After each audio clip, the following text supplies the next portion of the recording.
as possible. Thank you. Before we come to First Minister's questions, members will wish to join me in welcoming to the gallery the Speaker of the National Assembly of Guyana, the Honourable Raphael Trotman MP.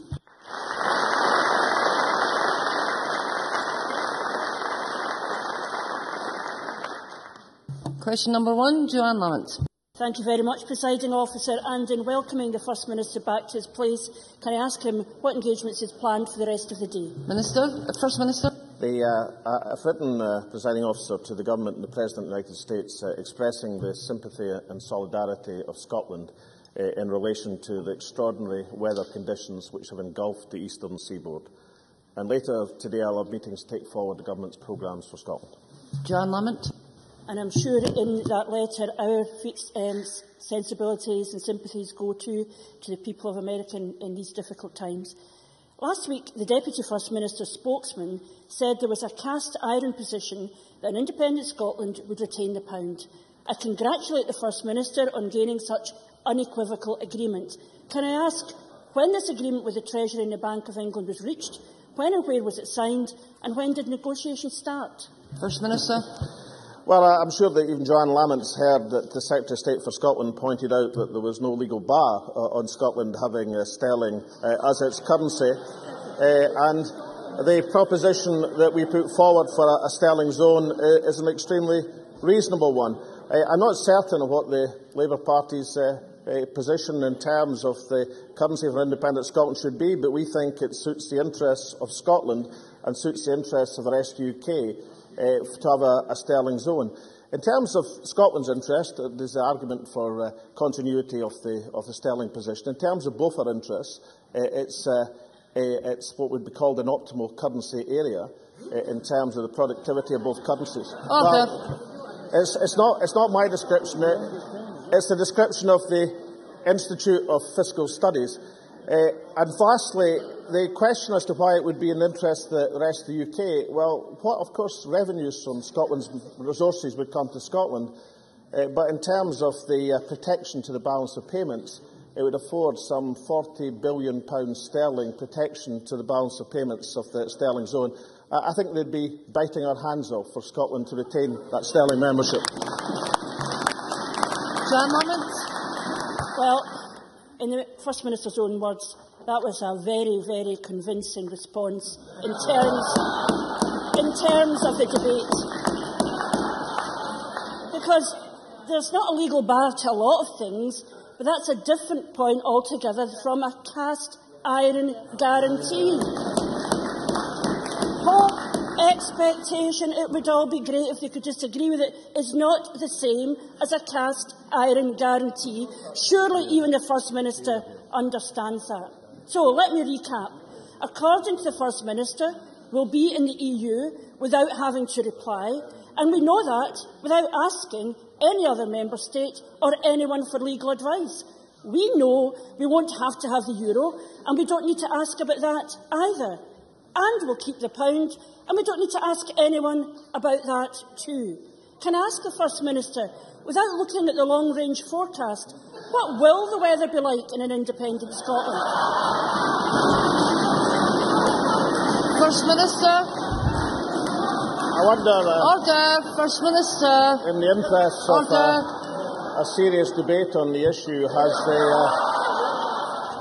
has Joanne Lamont managed to cast her eye over the evidence of Grain Avery to the House of Commons Foreign Affairs Committee? She'll recall that Grain Avery is a senior member of St Andrews College, Oxford, senior advisor to the European Policy Centre and honorary Director General of the European Commission. He points out that Scotland's 5 million people, having been members of the European Union for 40 years, have acquired rights as European citizens. For practical and political reasons, they could not be asked to leave the EU and apply for readmission. Now, I know this is very inconvenient for the political weather facing the Labour Party, but it does rather put the lie to the scaremongering campaign of Labour and their unionist colleagues in the Conservative Party. Joanne Lamont. You know, in the interest of a serious debate, the First Minister ought to stop finding somebody that he alleges agree with them and quoting him in this place. There are a lot of different positions in this, including that, of course, of his own backbencher, John Mason, who said on Tuesday that these things are not definite, they are all open to negotiation. The First Minister, the charge is at his door is that he asserts things for which he has no evidence. And it is about time that the First Minister got serious about the future of Scotland. It's the First Minister who thinks he can treat the people of Scotland like fools, who thinks we'll believe everything he says, when after last week no one trusts a word he says. I understand why he didn't turn up to Tuesday's debate to defend his reputation, because even he knows he no longer has a reputation to defend. What is it that he's so scared of that he can't ask the Bank of England about the pound, he can't ask other EU members about Europe, or is it just he simply can't face the truth when he is presented with it? Well, First Minister. On the question of sterling, can John Lamont remember that we set up a fiscal commission with two Nobel laureates in economics who are pursuing that matter, which seems to me a pretty serious contribution to the debate. In terms of Graham Avery, I've read out his credentials. I suspect he knows, given he's an honorary Director General of the European Union, he knows rather more about these issues even than Joanne Lamont. In terms of the trust and the serious debate which Joanne Lamont thinks she wants to argue for, can I just point out that these matters have been tested. I'm not just talking about in the Scottish elections last year, but in the social attitude survey, which tests the trust in the Scottish Government against the trust in the UK Government. That's running at 64% to 24%. And then, of course, the question asked by YouGov just last week about who's best standing up for Scotland. Who do people trust to stand up for Scotland? Joanne Lamont's figure was 6%. So, on behalf of the other 94% of the people of Scotland, can I say the reason that people don't trust the Labour Party in Scotland is he stood on a manifesto commitment to defend the freeze on the council tax, to defend free tuition, to defend free prescriptions and a free health service, and Joanne Lamont's in the middle of tearing up every single one of these commitments. The first political party in history to betray its commitments when it's in opposition, an extraordinary achievement from the Labour Party. So if the Labour Party wants to regain the trust of the people, then why not have that debate on the issues facing this country? And why not acknowledge that oil-rich, gas-rich, energy-rich Scotland, fishing-rich Scotland will be welcomed with open arms in the European Union? Joanne Lamont.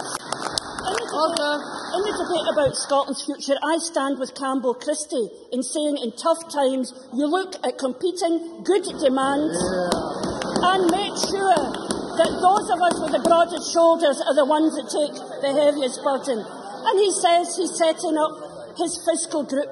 But surely it would have been an idea to pursue the matter of whether we're going to have the pound or not with the Bank of England and the Treasury. They will be the people that will decide that matter. But of course, the First Minister has long sought international profile. And my goodness, he's got it. The Washington Post, the newspaper that exposed... Order! You may have read it. The Washington Post, the newspaper that exposed Richard Nixon's corruption, knows a chancer when it sees one. And it makes a serious charge. Order! Order! The Washington Post said, Mr Salmons, I'm sure you've read it, but would like to share it with others. Mr Salmons' cheerful assurances that Scotland could quickly join the European Union while retaining the British pound as its currency remain to be tested. London would have a veto over both. EU states might demand that Scotland commit to the wobbly euro. If the pound were split between two nations, it could become subject to the same troubles that have afflicted the European currency. These are serious matters being addressed by serious people. If the Post can see that from Washington, why can't the First Minister see that from here? First Minister. Well, as those who have read the Washington Post editorial, they'll realise it made almost as many mistakes as Joanne Lamont made, in points of fact, in the week. But I actually welcome the contribution of newspapers in the United States of America to the Scottish political debate. And the Washington Post is not alone. The Los Angeles Times on October the 22nd. Arguably the most important difference would be that an independent Scotland would be master of its own economy and natural resources. I very much agree with that. Then there's the Wall Street Journal, and I think this quote will be particularly apposite for Joanne Lamont. All too often this debate rarely gets past the sneering view that Scotland would be too poor or too small to stand on its own two feet outside the UK. But the claim that Scotland is a subsidy junkie has already been proved a myth. New accounts of revenue and expenditure from the Treasury data show Scotland rarely gives more than it receives from the UK coffers. You know, if that is known and understood to the Wall Street Journal, why hasn't the news reached the Labour Party in Scotland?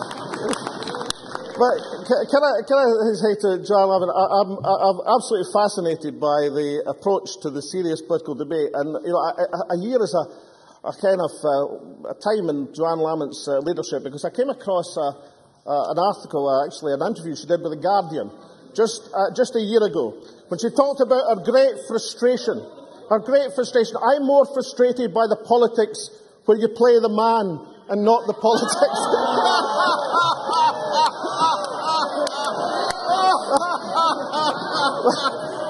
I think after a few weeks, when Joanne Lamont has managed to call me stupid, weak, a sucker, devious and a corkscrew, I think after that, comparing with the interview, no wonder nobody believes a word she says. Question number 2, Ruth Davidson. Ms Davidson, order. Order, Ms Davidson. To ask the First Minister when he will next meet the Secretary of State for Scotland. First Minister. No plans, near future. Ms Davidson. I'd like to say that it's nice to see the First Minister back in his chair in the Chamber. When he ducked out on Tuesday of that debate, a debate about his conduct, he avoided a sadly very necessary reminder that the nation needs trust when it comes to every aspect of his independence plans. We know now he has no legal basis for his claims about Scotland's place in Europe. And as for the economy, I'll just repeat what the head of Scottish Financial Enterprise told a Lords Committee last week, which was another appointment that the First Minister ducked. Owen Kelly said of the Scottish Government, "It is aimed at persuading rather than providing an authoritative conclusion. I struggle to see how they have the authority to tell us anything." So that's Europe, that's the economy. What about defence? This First Minister says an independent Scotland can be a fully committed member of NATO, but kick the nuclear submarine fleet out of Faslane. Can he tell us what facts or advice he has sought or received to support this assertion? First Minister. Well, you'll find the question of NATO membership in Scotland published in the constitutional documents and also in the policy positions of the Scottish National Party. The argument for how a non-nuclear state can be a member of NATO surely is evidenced by the fact that 25 out of the 28 member countries of NATO are non-nuclear at the present moment. So we have the kind of fact in existence that 25 such countries exist at the present moment. But I was extremely interested by the interview of Philip Hammond, I think earlier this week in Good Morning Scotland, where in the space of one interview, actually in the space of one question, firstly he said he had no contingency plans on the fact of oncoming independent Scotland. And then in the same thing he said they had contingency plans for every eventuality. So I suspect that Ruth Davidson should use her extraordinary influence with the Conservative Party to actually follow the recommendations of the House of Commons Select Committee and suggest to Philip Hammond and the rest of the UK government, it would be very wise indeed to have these contingency plans, because I believe, as a majority of this chamber does, that Scotland will vote for independence in 2 years' time, and that nuclear weapons are on their way out of Scotland. Ms Davidson. Order. So his answer on evidence for an SNP policy is to look at an SNP policy document. Brilliant. It goes further than the non-answer we got on Tuesday from his deputy leader. And also, I wrote to the First Minister about this issue, you may remember. It was all about the legal position in relation to NATO. And what I got back was a letter from a junior official saying that all will be revealed in 2013. And wait for it, it will all be fully in accordance with the legal advice received by Scottish ministers. So we know what that means. So I asked the Ministry of Defence what discussions had taken place with the Scottish Government, what work has gone on to stand this up. The answer? None. No contact between the Scottish Government and the MOD. No facts to support Mr Salmon's claims. And it's not just the Conservatives that have noticed. Look behind you, First Minister. Jamie Hepburn. It is nigh on impossible to remove nuclear weapons under pressure from NATO. Sandra White. It is hypocritical to be anti-nuclear and pro-NATO. And perhaps it was Councillor Norman MacLeod who summed up SNP policy the best when he said that this and so other issues, it goes into unsubstantiated assertion. Councillor MacLeod, the nation owes you a debt of gratitude for summing up what we already know. Even his own side recognises that this First Minister asserts as facts things he does not know to be true. Now, we know we can't trust him on defence, we know we can't trust him on the economy, and we certainly can't trust him on Europe. How can Scotland trust him on anything ever again? First Minister. Right, OK. The Select Committee on Scottish Affairs, I don't agree, incidentally, with any of the types of politics of the members who contrive the report, but she will recall just a few days ago the Select Committee on Scottish Affairs concluded that, of course, it would be possible to remove nuclear weapons from Scotland. And that committee includes a number of Conservative members.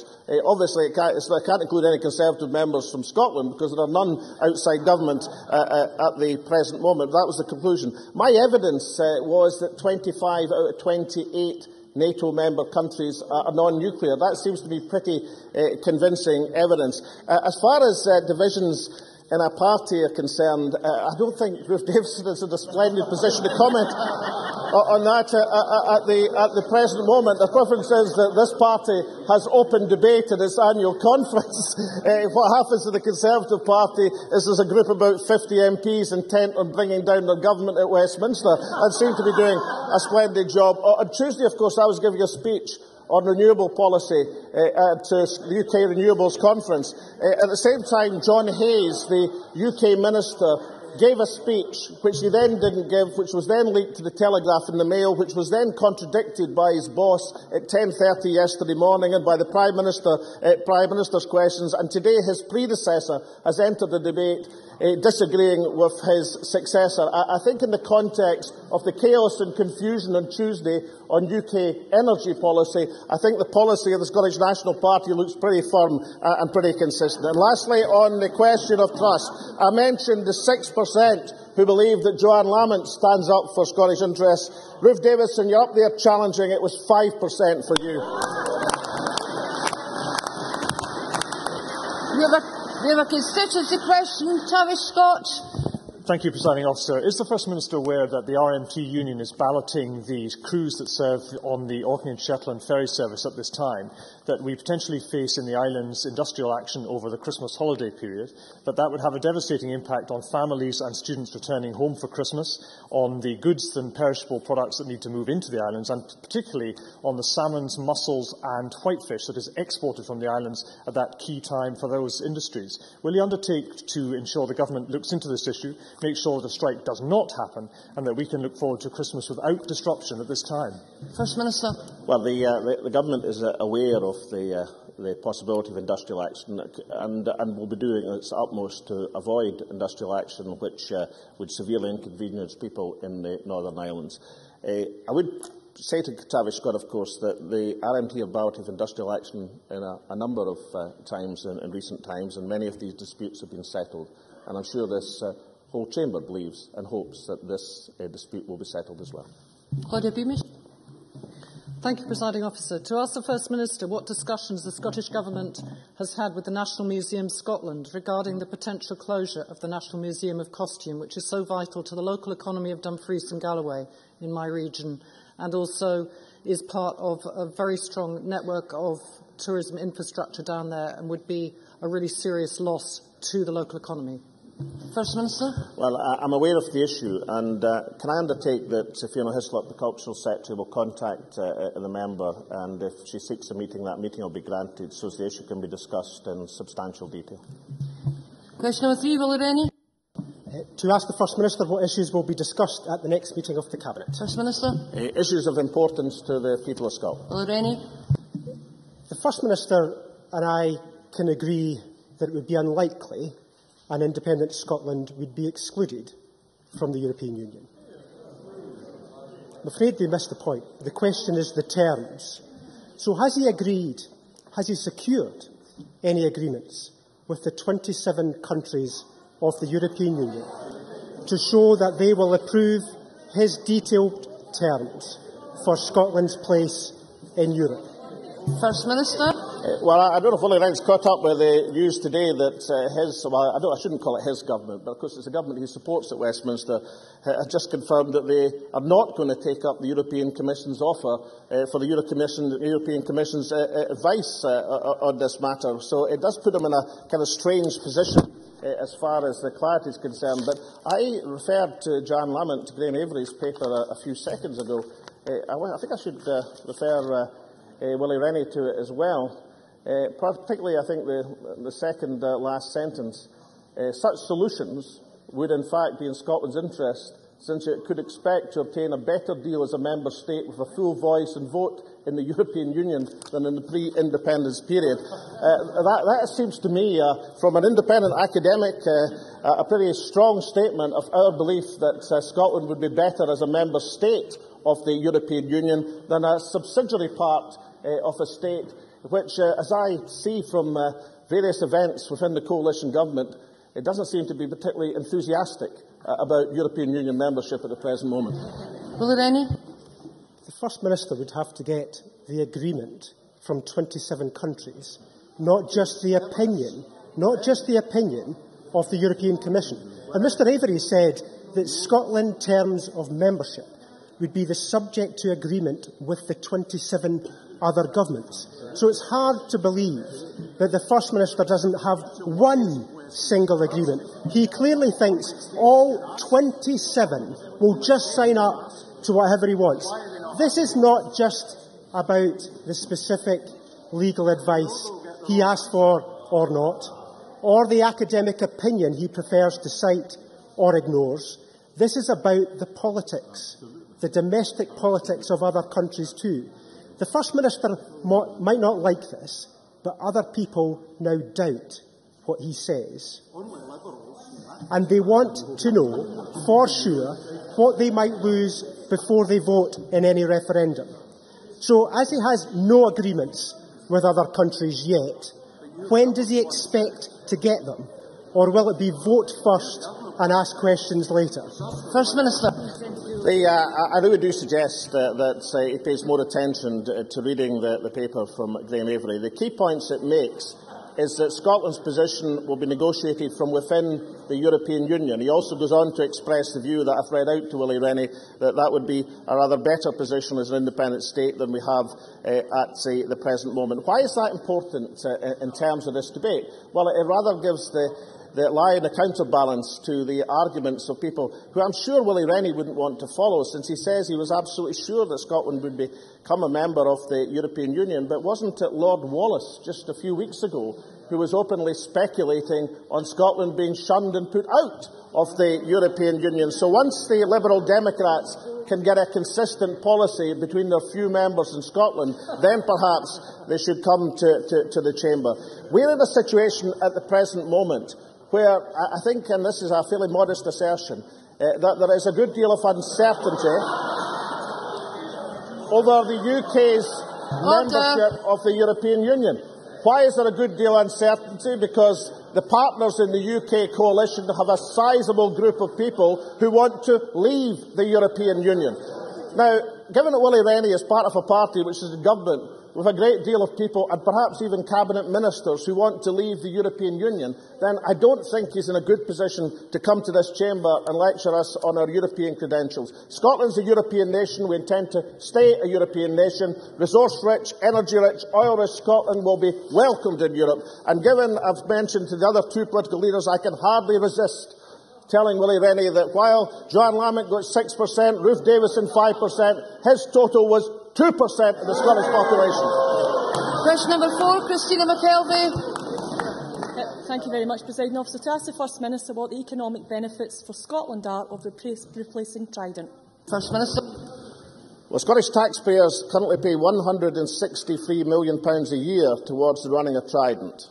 That money could be spent on 3,880 nurses, 4,527 teachers, or a host of new schools and hospitals in our community. And that's even before we consider the extra £84 million a year that's proposed we spend on the replacement over the next 15 years.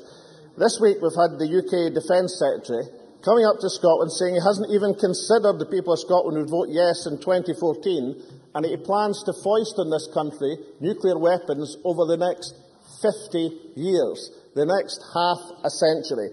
I think the arrogance of that kind is very typical of Tory ministers who believe they can continue to treat this country as a nuclear dump. I think they're not on. Christina McKelvey. Can I thank the First Minister for that very interesting response, but would he agree? Order. Would he agree it is incumbent on all political leaders in Scotland to make their position known? Yesterday, the Scottish Campaign for Nuclear Disarmament criticised the Labour leader Joanne Lamont for consistently failing to publicise her views on Trident. This was after one of her own frontbenchers, Neil Findlay, claimed that renewal was economically incompetent. Unlike the Labour Party, I believe the Scottish Government's position on this is crystal clear. Will the First Minister reiterate that position in the hope that the majority of members in this chamber could speak out and resist the development and the dumping of nuclear arms in Scotland? First Minister.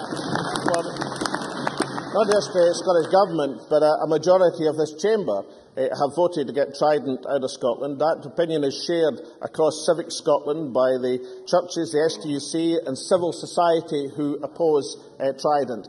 And as far as the UK Minister's determination to foist nuclear weapons on Scotland over the next 50 years, can I point out, as I understand it, although these things are a never-moving feast, that policy is not even supported by the other half of the Westminster coalition. So in a situation where this government, a majority of this parliament, a majority of the Scottish people, Scottish civic society do not want to see nuclear weapons renewed in Scotland, can we not declare as a people and as a nation that enough is enough and we are not standing for it anymore? Question number 5, Jackie Bailey. To ask the First Minister what the Scottish Government's response is to the Audit Scotland report NHS Financial Performance 2011-12, which suggests real-term budget reductions and growing financial pressures on the NHS. First Minister.